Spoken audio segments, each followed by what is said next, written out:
2015년 8월에 니콜 자매가 교체됐다는 소식을 들었어요.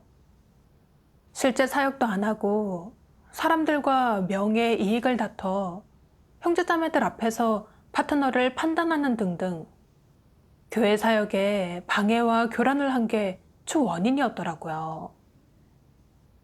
그 자매는 교체되고 나서 교제와 훈계 책망을 통해 자신의 과오와 회개 성품을 인식하고 크게 뉘우치고 자책하며 회개하기를 원했어요. 제 파트너인 알리나 자매는 전에 니콜 자매와 협력한 적이 있는데 니콜 자매가 거짓 리더로 확정됐다는 얘기를 듣고 이렇게 말하더라고요. 니콜 자매는 리더를 맡은 뒤로는 항상 남들 위해 군림했었어요. 평소에 얘기를 해도 들은 척도 안 하고 사람을 본 채만 채 하더라고요. 정말 교만해요. 또 지위 때문에 패거리를 만들고 질투하며 분쟁을 일으키기도 했어요. 그런 일은 적그리스도나 할 수 있는 건데 거짓 리더라고 한 건 너무 가벼워요. 적그리스도로 확정해야 한다고요. 알리나가 윗선 리더를 찾아가 다시 판단해달라고 하려고 했어요. 다른 파트너인 레이첼도 알리나의 말에 동의하더라고요. 그때 전 좀 생각이 달랐어요. 니콜이 좀 고상한 척하고 교만한 성품이 심하긴 해도 악행을 저지르거나 일관되게 방해하고 교란한 적은 없어. 교체된 후에는 그래도 뉘우칠 줄도 알고 자신을 반성하고 인식하기도 했고 진리를 전혀 받아들이지 않는 사람이 아니잖아. 근데 폐괴를 좀 드러내고 일시적으로 과오를 저질렀다고 해서 적그리스도로 판단하는 건 좀 지나친 것 아닌가? 만약 잘못 판단했다간 생사람 잡는 건데. 제가 이런 생각을 말했더니 알리나는 받아들이는 건 고사하고 오히려 이렇게 맞받아치더라고요. 니콜에 대해서 모르는 부분도 있어요. 우리 원칙을 지키자고요. 적그리스도는 누구든 그냥 둬선 안 돼요. 그때도 마음 한구석이 불안했는데 그 후에 알리나의 행동은 더 놀라웠어요. 하루는 알리나가 레이첼한테 니콜에 대한 평가를 모으라고 하고 나서 윗선 리더와 상의도 없이 예배를 열어 형제자매들한테 니콜의 태도를 분별하고 해부하게 했어요. 예배 때 알리나는 니콜이 전에 어떤 식으로 고상한 척 했는지 아주 열변을 토하고 니콜이 독단적으로 행동했다고 강조하더라고요. 그러면서도 그게 일관된 모습인지 아니면 일시적으로 드러낸 패괴인지도 얘기 안 하고 당사자가 그 후에 진리를 받아들였는지 회개했는지도 말을 안 하는 거예요. 한 자매가 이런 식으로 하는 건 니콜을 억압하고 정죄하는 것 같다고 예배가 끝나고 따로 레이첼한테 얘기했어요. 이렇게 해서 이루려는 목적이 대체 뭐예요? 이러는 게 하나님 뜻에 맞나요? 충분한 증거도 없이 함부로 사람을 정죄하면 안 되죠. 그러다가 하나님께 죄를 지을 거예요. 그 말을 듣고 레이첼은 두렵기도 하고 니콜을 이렇게 대하는 게 너무한 거 아닌가 싶기도 해서 저와 알리나한테 얘기했어요. 근데 알리나가 퉁명스럽게 대꾸하더라고요. 진리를 실행하려고 하면 사탄이 교란을 하네요. 그러면서 또 니콜의 행동을 해부했어요. 그리고 니콜이 파트너를 질투해 패거리를 짓고 파트너를 판단하고 억압했다고 강조하기도 하고 사람이 독단적이라서 일을 할 때 다른 사람들과 의논하지 않고 자기 멋대로 사람을 교체하기도 했대요. 알리나가 말한 대로라면 니콜의 행동이 꽤 심각했기 때문에 레이첼은 거기에 넘어가서 다시 알리나 편에 섰어요. 순간 저도 알리나 생각이 맞는 건가 하고 갈팡질팡했죠. 특히 알리나가 하나님께서 폭로하신 적그리스도가 패거리를 짓는 부분의 말씀까지 꺼내 당당하게 교제하니까 더 혼란스럽고 그 말이 맞는 것 같더라고요. 설마 윗선 리더가 분별을 못하고 적그리스도를 거짓 리더로 착각해서 남겨둔 건가? 정말 그런 거면 나도 적그리스도를 분별하지 못하고 적그리스도를 편들어준 사람이 되는 거잖아. 나중에는 지위를 보존하는 건 고사하고 적그리스도를 두둔했다는 죄명을 얻을지도 몰라. 그러면 명예를 잃게 되는 건데. 나도 알리나 편에 서야겠네. 그러면 나중에 잘못되더라도 나만 그런 것도 아니니까 나중에 나 혼자만 잘못한 걸로 드러나는 것보단 낫잖아.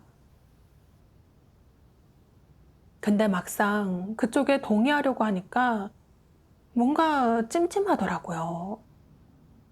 아직 확실히 밝혀지지 않은 상황에서 누군가의 말을 함부로 믿어서는 안 되겠다 싶었어요. 니콜이 적그리스도가 아닌데 맹목적으로 사람을 따르며 니콜을 판단하는 건 함부로 사람을 정죄하는 거고 하나님께 죄 짓는 일이 되잖아요.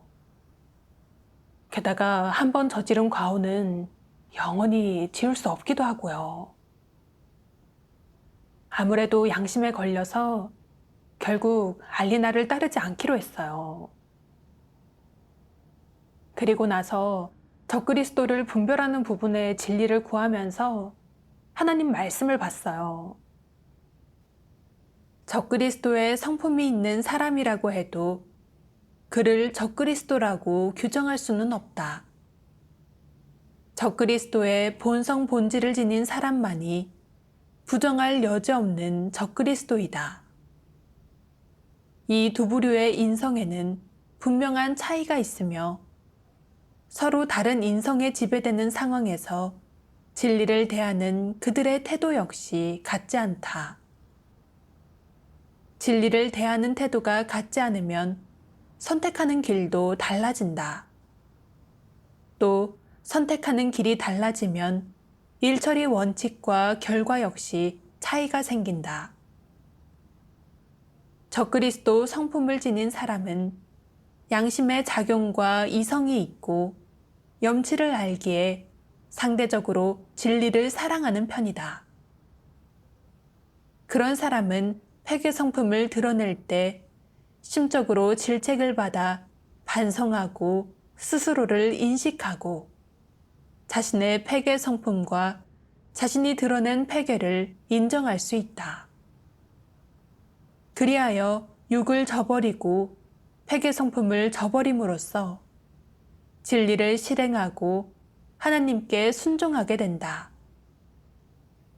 하지만 적그리스도는 그렇지 않다. 그는 양심의 작용이 없고 양심과 지각도 없으며 염치는 더더욱 모른다. 그렇기에 회개 성품을 드러낼 때 하나님 말씀에 근거하여 자신이 드러낸 것이 옳은지 그른지 회개 성품인지 정상 인성인지 과연 진리에 부합하는지 아닌지 판단하지 못한다. 그는 이러한 것들을 돌아보는 법이 없다. 그럼 어떤 태도를 보이겠느냐? 그는 늘 자신이 드러낸 회개 성품과 자신이 택한 길이 옳다고 고집한다. 자신이 어떻게 행동하고 말하든 다 옳다고 생각하면서 언제나 자신의 생각을 고수하는 것이다. 그래서 그는 아무리 큰 잘못을 저지르고 아무리 심각한 회개 성품을 드러내도 일의 심각성을 인식하지 못하며 나아가 자신이 드러낸 폐괴 성품을 깨닫지도 못한다. 물론 자신의 욕망을 내려놓고 야심과 폐괴 성품을 저버리며 진리에 순종하고 하나님께 순종하는 길을 선택하지도 못한다.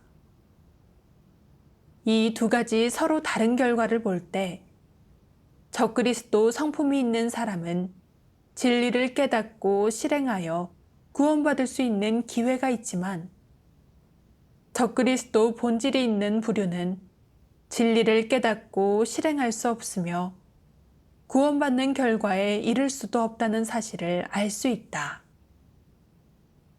이것이 바로 두 부류의 차이점이다.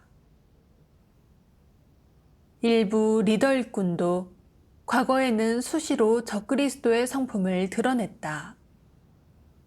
제멋대로 행동하고 독단으로 결단을 내렸지만 눈에 띄게 드러난 악행이 없고 인성이 그리 나쁘지 않았다. 책망 훈계나 형제자매들의 도움을 통해서 또 조정되고 교체되는 과정에서 한동안 소극적인 상태에 빠지며 마침내 예전에 자신이 드러낸 것들이 전부 폐괴 성품이었음을 깨닫고 회개하고자 마음먹게 되었다. 그는 어찌됐든 계속 본분을 이행하는 게 중요해. 내가 걷는 길이 적그리스도의 길이라고 해도 적그리스도라고 규정된 것은 아니야. 이건 하나님의 긍휼이니 제대로 믿고 추구해야 해. 진리를 추구하는 이 길은 틀리지 않아 라고 생각한다. 이런 사람은 조금씩 바뀌고 회개하여 좋은 태도를 갖게 된다. 본분을 이행할 때 진리의 원칙을 구하고 다른 사람들과 함께 지낼 때도 진리의 원칙을 구하며 다양한 측면에서 좋은 방향으로 진입하게 된다. 그러면 변화된 것 아니겠느냐? 이는 적그리스도의 길에서 진리를 실행하고 추구하는 길로 돌아선 것이다. 이러면 구원받을 수 있는 희망과 기회가 있다. 이런 사람들이 한때 적그리스도의 모습을 보였거나 적그리스도의 길을 걸었다고 해서 적그리스도라고 규정할 수 있겠느냐? 그럴 수는 없다. 적그리스도는 죽어도 회개하지 않는다. 그는 염치가 없으며 성품이 흉악하고 사악하며 또한 진리를 극도로 싫어한다. 진리를 극도로 싫어하는 사람이 진리를 실행하거나 회개할 수 있겠느냐? 그것은 불가능한 일이다. 진리를 극도로 싫어한다는 것은 그가 절대로 회개하지 않을 것임을 의미한다. 진짜 적그리스도는 흉악한 성품과 악독한 인성을 가진 악인에 해당되는 자예요. 그들은 양심도 이성도 없고 염치도 없어요. 악행을 얼마나 저지르든 교회 사역이나 형제자매의 생명 진입에 얼마나 피해를 입히든 그걸 자각하지 못해요. 또 진리를 극도로 싫어하고 증오해서 전혀 받아들이지 못하죠. 아무리 악행을 저질러도 인정하지도 않고 회개하지도 않고요. 근데 적그리스도 성품이 있는 사람은 인성도 악하지 않고 본질도 악인이 아니에요. 물론 때때로 멋대로 행동하거나 독단적인 태도를 보이고 자기와 다른 의견을 가진 사람을 배척하는 등의 적그리스도의 모습을 드러내기도 해요. 근데 책망과 훈계, 교체와 조정을 거치면서 진리를 구해 자신을 반성하고 자신의 악행을 뉘우칠 줄 알아요. 그런 다음에는 진심으로 회개하고 변화하죠. 실제로 거짓 리더 중에는 몇 번 교체되면서 자신을 반성하고 인식하고 결국에는 진리를 추구하는 길로 들어선 경우도 있어요. 만약 몇몇 행동이 적그리스도와 같다는 이유로 그 사람들을 적그리스도라고 확정한다면 본인한테는 정말 억울한 일이 될 수도 있어요.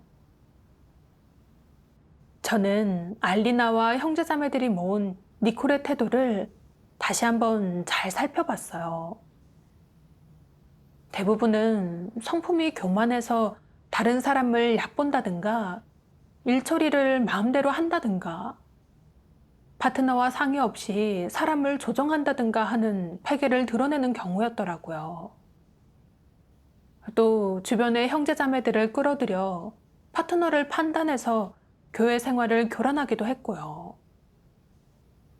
확실히 그런 부분은 악행에 속하는데 니콜이 전에는 사람을 억압하거나 판단하지 않았기 때문에 그게 그의 일관된 태도라고는 보기 어렵더라고요. 이번에 교체되고 나서 니콜은 자신의 과오와 패계 성품을 반성하고 인식하고 또 자신을 증오하고 뉘우쳤어요. 그러면 니콜은 진리를 받아들이지 않고 절대 회개하지 않는 그런 사람은 아니잖아요. 이런 걸로 봤을 때 니콜은 그냥 적그리스도의 모습이 조금 있을 뿐이지 적그리스도의 본질이 있는 사람은 아닌 거예요. 이번에 한번 과오를 저질렀다고 적그리스도로 확정한다면 지나치게 과장된 거고 진리 원칙에도 안 맞고 사람을 억압하고 정죄하는 악행이 되는 거죠. 그 후에 윗선 리더는 저희한테 패계를 드러내는 것과 본성 본질의 차이에 대해 설명해 줬어요. 그러니 알리나도 이번엔 알아들었을 테니까 이 일로 다시 문제를 일으키지 않을 거라고 생각했어요. 근데 제 예상이 완전히 빗나갔죠. 예배가 끝나고 알리나가 이런 말을 하는 거예요. 윗선 리더가 지금 니콜을 두둔하고 있어요. 니콜이 행동하는 본질에 따라 문제를 보는 게 아니에요. 니콜의 자질이 마음에 들어서 감싸려고 그런 거 아닌지 모르겠네요. 알리나는 왜 니콜이 한번 과오를 저질렀다고 저렇게 물고 늘어지는 건지 모르겠더라고요. 니콜의 태도는 패기를 드러낸 거고 일시적인 과오일 뿐이라서 적그리스도로 확정할 수는 없다고 리더도 명확하게 설명해 줬잖아요. 근데 알리나랑 몇몇은 받아들이지 못하고 리더가 니콜을 처리하지 않으면 윗선에 고발하고 보고하겠다고까지 하더라고요. 알리나의 태도가 너무 강한 데다 두 파트너도 같은 입장이고 저만 생각이 달랐어요.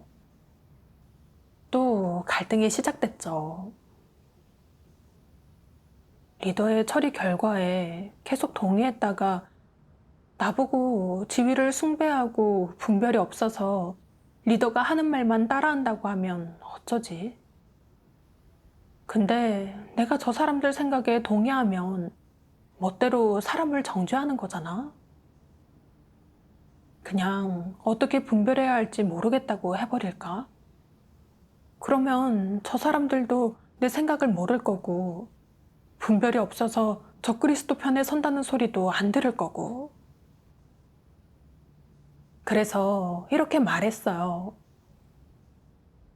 저는 니콜의 태도가 파악이 잘 안 돼요. 어떻게 판단해야 맞는 건지 모르겠어요. 제가 자기들한테 동조하지 않으니까 알리나의 표정이 싹 바뀌더라고요. 그 후로 알리나와 파트너들은 니콜을 고발하는 일을 의논할 때 일부러 저를 피했어요. 그러니 외톨이가 된 것 같아서 기분이 씁쓸했죠. 내가 잘못했나? 왜 다들 나한테 그러지? 마음이 혼란스러워서 차분히 본분하기가 어려웠어요. 뒤에서 저보고 깨달은 진리가 너무 얕고 분별이 없다고 흉보는 건 아닌지 의심스럽고 앞으로 계속 저를 따돌리진 않을지 걱정되더라고요. 그 생각만 하면 더 우울했어요. 됐다. 어차피 내 의견도 안 듣고 내가 끼는 것도 원하지 않는데 나도 신경 끄자. 그러다 괜히 나중에 더 눈밖에 나서 죄를 뒤집어 쓰고 파면당하는 것보다 낫지. 그냥 자기들 하고 싶은 대로 하라고 하자. 어쨌든 나랑 상관도 없으니까. 근데 그런 결정을 하고 나니 죄책감이 들었어요. 내가 지금 도망치는 것 아닌가? 이건 교회 사역을 지키는 것도 아니잖아. 나중에 제 내적 상태를 리더한테 솔직하게 털어놨더니 저한테 하나님 뜻을 구하고 교회 사역을 지켜야 한다고 조언해 주더라고요. 알리나와 파트너들한테 따돌림을 받았다고 해서 소극적으로 변해 후퇴하고 심지어 도망치려고 하는 건 자기 책임을 다하지 않는 거라고 했죠. 리더의 말을 듣고 제가 개인적인 이익만 생각하고 있다는 걸 알았어요. 하나님 선민이 억압받는 걸 보고도 나 몰라라 하면서 따돌림 받지 않으려고 도망치려고 했으니 너무 이기적이고 비열했죠. 그 후에 말씀 낭송 영상을 보고 제 본성 본질을 조금 알게 됐어요. 전능하신 하나님 말씀. 본분을 이행하면서 책임을 지지 않고 대충 건성으로 임하며 무골호인이 되어 하나님 집의 이익을 수호하지 않는 것은 어떤 성품이겠느냐? 이는 바로 교활한 것으로 사탄 성품이다. 사람의 처세 철학에서 가장 눈에 띄는 특징이 바로 교활함이다. 사람은 교활하지 않으면 남에게 미움을 사기 쉽고 자신을 지킬 수 없기 때문에 충분히 교활해 누구에게도 미움을 사거나 상처를 주지 말아야 한다고 생각한다. 이래야 자신을 보호하고 밥그릇을 지킬 수 있으며 사람들 가운데서 입지를 굳힐 수 있다고 말이다. 이방인은 모두 사탄 철학으로 살며 모두 무골호인이 되어 누구에게도 미움을 사지 않는다. 너는 하나님 집에 와서 하나님 말씀을 읽고 하나님 집에 설교를 들었으면서 왜 진리를 실행하여 마음속 말을 하고 정직한 사람이 되지 못하느냐? 왜 늘 무골호인이 되느냐? 무골호인은 자기 이익만 지키고 교회의 이익은 지키지 않는다. 누군가 악행을 저질러 교회의 이익에 해를 입히는 것을 봐도 상관하지 않고 그저 무골호인이 되어 누구에게도 미움받지 않는 것을 좋아한다. 이것이 바로 무책임한 것이다.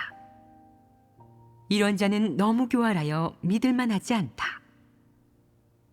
어떤 사람은 자신의 허영과 체면, 명예와 지위를 지키기 위해 남을 돕는 걸 즐거움으로 여기고 친구를 위해 위험을 무릅쓰며 어떤 대가든 기꺼이 치를 수 있다.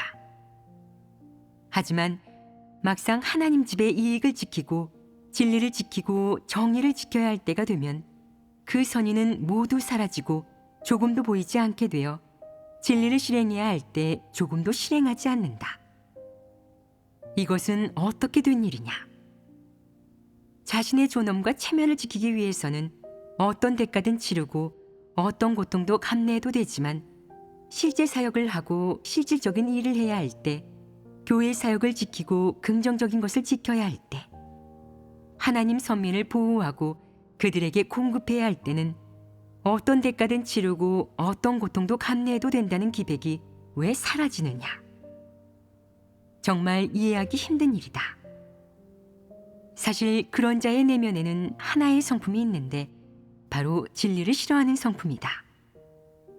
왜 진리를 싫어한다고 말하겠느냐?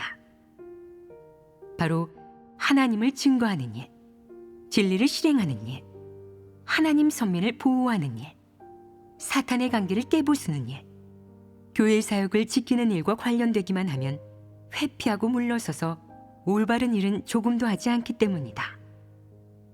그 영적 기계와 고통도 마다치 않는 정신은 어디 간 것이냐? 모두 어디에 쓴 것이냐? 이는 불보듯 뻔한 일이다.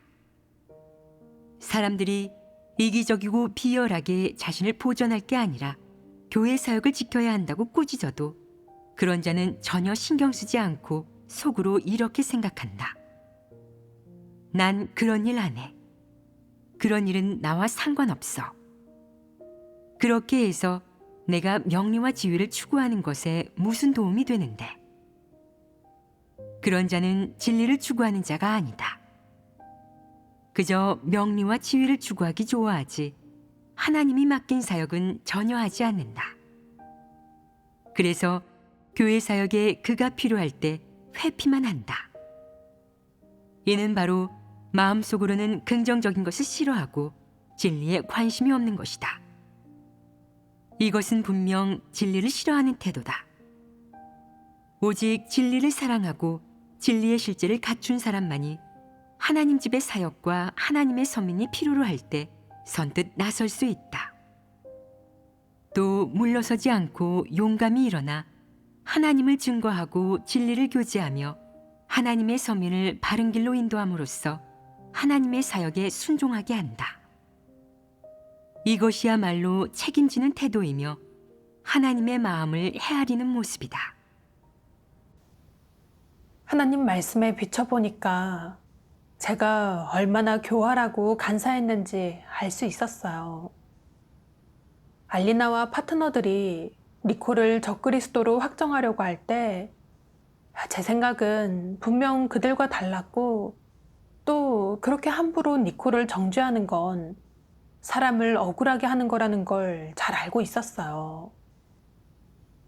근데 미움받는 게 두렵고 정죄되고 파면당하는 것도 두려웠어요. 그래서 제 지위와 명예, 이익 때문에 두리뭉실한 말로 얼버무렸어요. 올바른 관점을 견지할 용기가 전혀 없었던 거예요. 저는 항상 제 이익을 따지면서 명철보신을 택하고 교회 이익은 전혀 지키지 않았어요. 또 그들이 그렇게 해서 교회 사역을 얼마나 교란할지도 생각하지 않았어요.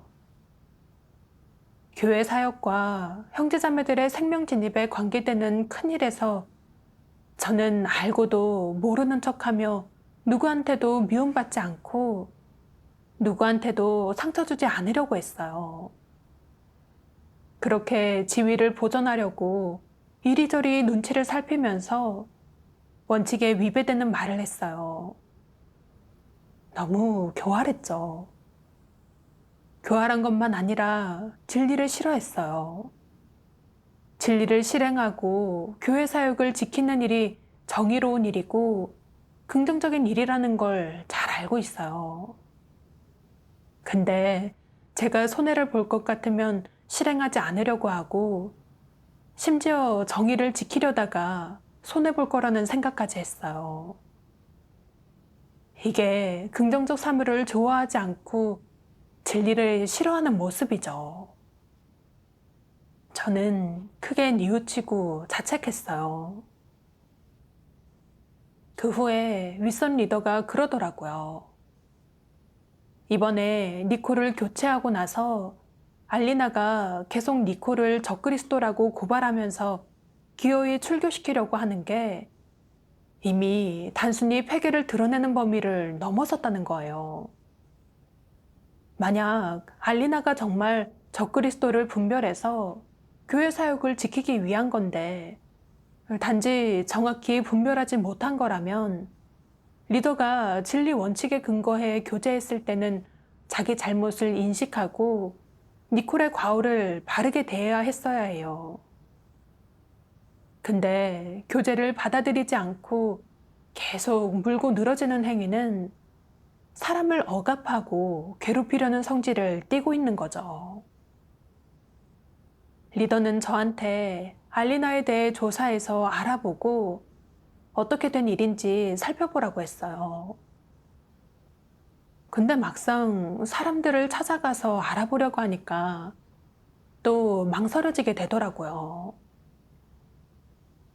지금 파트너 레이첼만 알리나에 대해 분별이 없는 게 아니라 몇몇 형제자매들도 그쪽 편인데 내가 몰래 사정을 알아보러 갔다가 그 사람들이 알리나한테 얘기하면 내가 그 사람들한테 파면되는 건 아닐까? 속으로 또 갈등이 됐어요. 그러다 하나님 말씀을 떠올려 봤어요. 모두 하나님의 부담을 생각하고 교회의 증거를 수호한다고 말하는데 누가 하나님의 부담을 생각했느냐? 스스로에게 물어보아라.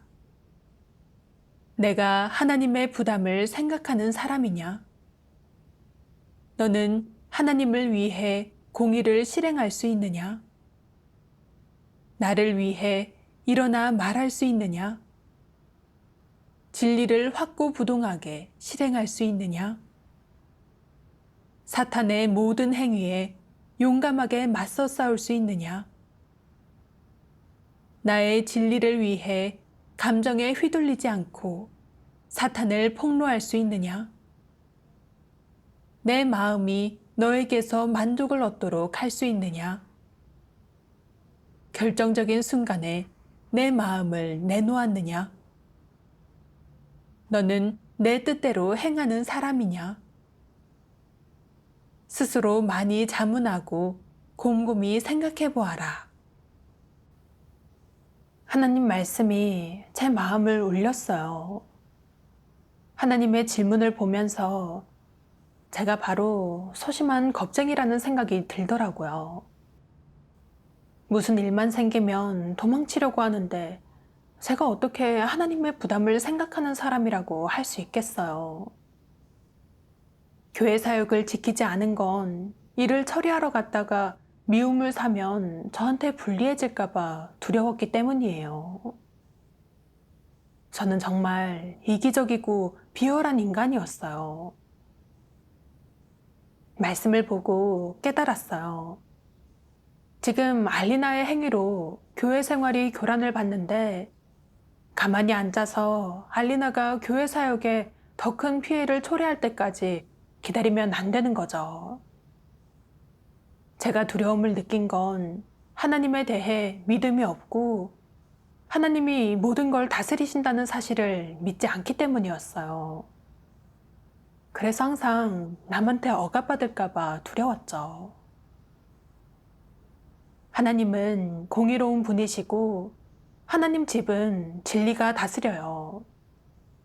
부정적인 사람과 악인은 결국 발을 디딜 수 없는데 제 믿음이 너무 작았어요. 하나님께 기도했어요.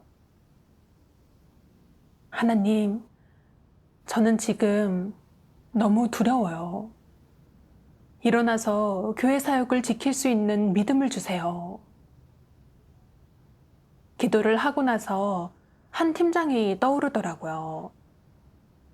그분은 정직하고 분별도 있는 사람이에요.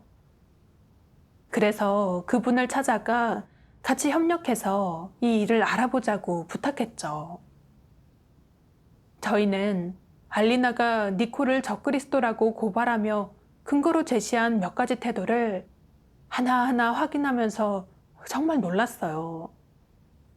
그 태도들 중에는 사실과 다른 부분도 있었고 몇 가지는 단지 폐기를 드러낸 거고 본질적인 문제도 아니었어요.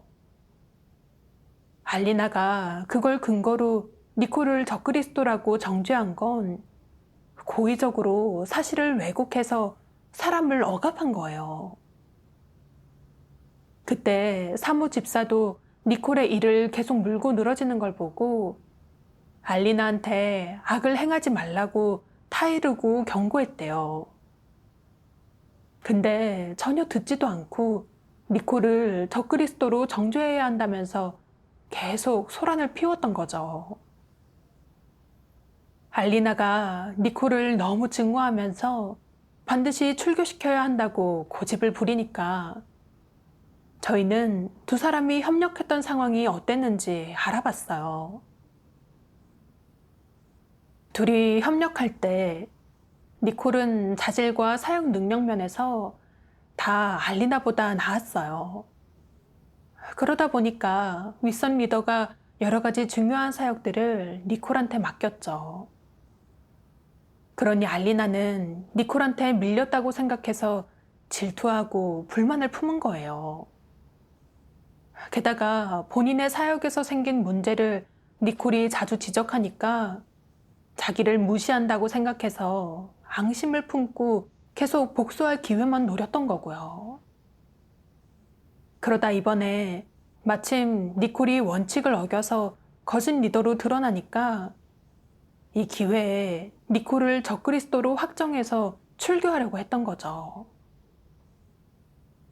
저는 처음에 알리나가 니콜을 정죄하려는 이유가 진리를 깨닫지 못했기 때문이라고 생각했어요. 근데 사실을 확인해 보니까 알리나가 복수심에 안갚음하려고 사실을 왜곡해서 사람을 미혹하고 끌어들여 같이 니콜을 정죄하려고 했던 거였어요. 이건 그 성질이 너무 악랄한 거예요. 하루는 또 말씀 낭송 영상을 보고 알리나의 본질을 더 명확히 알게 됐어요. 전능하신 하나님 말씀. 자신과 다른 부류란 무슨 의미이냐? 적그리스도는 어떤 사람들을 자신과 다른 부류로 보더냐? 일단 그라는 리더를 대단하게 생각하지 않는 사람, 즉 마음속으로 그를 높이 보거나 숭배하지 않고 평범한 인간처럼 대하는 사람을 자신과 다른 부류라고 생각한다. 이 밖에 진리를 사랑하고 추구하며 성품 변화와 하나님 사랑하기를 추구하는 사람은 모두 그와 걷는 길이 다르며 그의 눈에 자신과 다른 부류로 보인다. 또 감히 그에게 의견을 내놓고 그를 폭로하는 사람, 또는 그와 다른 의견을 가진 사람들도 그에게는 자신과 다른 부류로 보인다. 이외에도 그와 차질이나 능력을 견줄 만한 사람, 말재주나 일처리 능력이 비슷한 사람, 혹은 그가 보기에 자신보다 대단하거나 자신을 분별할 수 있는 사람도 있다. 이는 자신의 지위에 대한 위협으로 그는 커다란 문제거리로 생각한다. 그는 이런 사람을 자신과 가장 다른 부류로 본다. 그는 이런 사람에게 마음을 놓거나 조금도 경계를 풀지 못한다. 또 이런 사람을 눈의 가시로 여기며 시시각각 경계하고 대비하면서 어떤 일을 하든 그들을 피하려 한다. 특히 이런 사람이 그를 분별하고 폭로할 때 그는 더욱 당황하며 한시 앞이 그 사람을 배척하고 공격하지 못해 조바심을 친다. 심지어는 그들을 교회에서 제명한 후에야 흡족해 한다. 적그리스도에게 있어 자신과 의견이 다른 이는 그의 지위, 권력을 위협하는 존재이다. 누구든 그의 지위, 권력을 위협하기만 하면 그는 그 사람을 해결하기 위해 온갖 방법을 강구한다. 그래도 그 사람을 제압하거나 자기 편으로 끌어들일 수 없으면 망가뜨리고 제거해버려 자신이 결국 절대적인 권력과 결정권을 가지려고 한다.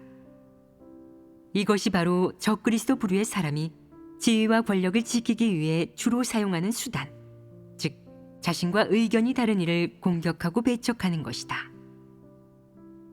흉악한 사람은 선의에서 비롯된 그 어떤 격려나 질책, 가르침이나 도움도 감사하며 겸손하게 받아들이지 못한다.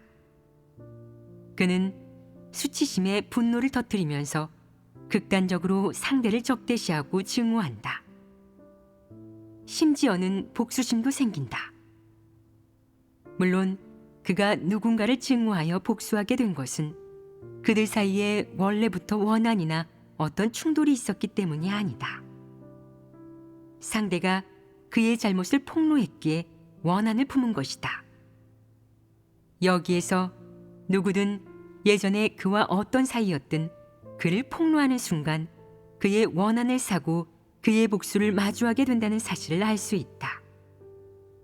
그게 누구든 진리를 깨달은 사람이든 그렇지 않은 사람이든 리더 일꾼이든 평범한 하나님의 선민이든 그를 폭로하고 책망하게 그는 그 사람을 원수로 대한다. 심지어 이렇게 공개적으로 말한다. 누구든 나를 책망하면 나도 가만히 있지는 않을 것이다. 누가 나를 책망하고 훈계하거나 내 과거를 폭로하여 내가 하나님 집에서 출교당하거나 복받지 못한다면 나는 그 사람과 끝장을 볼 것이다. 나는 세상에서 이렇게 살아왔다. 아무도 감히 나를 건들지 못했다. 지금까지 감히 나를 건든 사람은 한 명도 없었다. 적그리스도는 책망과 훈계가 임했을 때 이렇게 지독한 말을 한다. 그들이 하는 이 지독한 말은 상대를 겁주려는 것도 아니고 스스로를 지키기 위해 해보는 소리도 아니다. 그들은 정말 모든 수단을 동원해 악행을 저지를 수 있다. 이것이 적그리스도의 흉악한 성품이다. 하나님이 폭로하신 말씀에서 알리나가 그렇게 행동했던 속셈과 목적을 제대로 파악할 수 있었어요. 말로는 교회 사역을 지키려면 적그리스도를 한 명이라도 그냥 둬서는 안 된다고 했지만 사실 이 기회에 개인적인 복수를 하려고 했던 거죠. 알리나는 니콜한테서 자신의 사역에 생긴 오류를 자꾸 지적받으니까 앙심을 품었던 거예요. 그래서 니콜이 교체된 일을 크게 부풀리고 일시적인 과오를 물고 늘어지면서 끝까지 적그리스도로 확정하려고 했어요. 패계를 드러낸 것과 악행을 저지른 것의 차이에 대해 리더가 확실히 설명했는데도 내려놓지 않고 어떻게든 자료를 모으고 내용을 부풀려서 니콜을 함부로 정죄했어요. 또 형제 자매들도 정죄에 동참하도록 미혹하고 끌어들여서 자기한테 반대하는 사람을 제거하려고 했어요. 근데 리더가 자기 뜻대로 니콜을 처리해주지 않으니까 불만을 품고 동역자들 앞에서 리더가 니콜을 감싼다고 판단하고 사람들이 자기 편에 서서 리더 일꾼에 대해 편견을 갖게 미혹까지 했죠. 제가 니콜의 일에 의견이 다르니까 저를 배척하고 따돌렸어요. 어떤 형제자매들이 타이르고 경고해도 받아들이지 않고 그걸 사탄의 교란이라고 했어요. 이런 사실로 봤을 때 알리나는 진리를 증오하고 성품이 너무 흉악한 사람이었어요. 누군가 자신한테 분별이 있고 자기 지위에 위협이 되면 그 사람을 원수로 여기고 타격하고 배척하고 괴롭히고 보복했어요. 알리나는 악인이었어요. 저는 이걸 파악하고 나서 리더한테 보고했어요. 리더는 알리나를 교체하고 격리한 다음 태도를 지켜보기로 했어요. 만약 계속해서 교란하면 알리나를 출교하기로 했죠. 나중에 교제를 통해 알리나한테 분별이 생긴 레이첼도 자신이 알리나를 따라 악행을 저지른 사실을 깨닫고 크게 뉘우치고 자신을 증오했어요. 이 일이 오래된 일이긴 하지만 제가 그 과정에서 자신의 이익을 지키려고 교회가 손해를 보는 걸 알고도 눈 감아버린 걸 생각하면 정말 부끄러워요. 하나님 말씀의 깨우침과 인도가 없었다면 저는 교회 사역을 지킬 용기도 내지 못했을 거예요. 말씀에서 실행 원칙을 알게 됐죠. 진리를 얼마나 깨달았는지를 떠나 교회 이익과 관계된 일이라면 일어나 지키는 게 제가 마땅히 져야 할 책임이에요.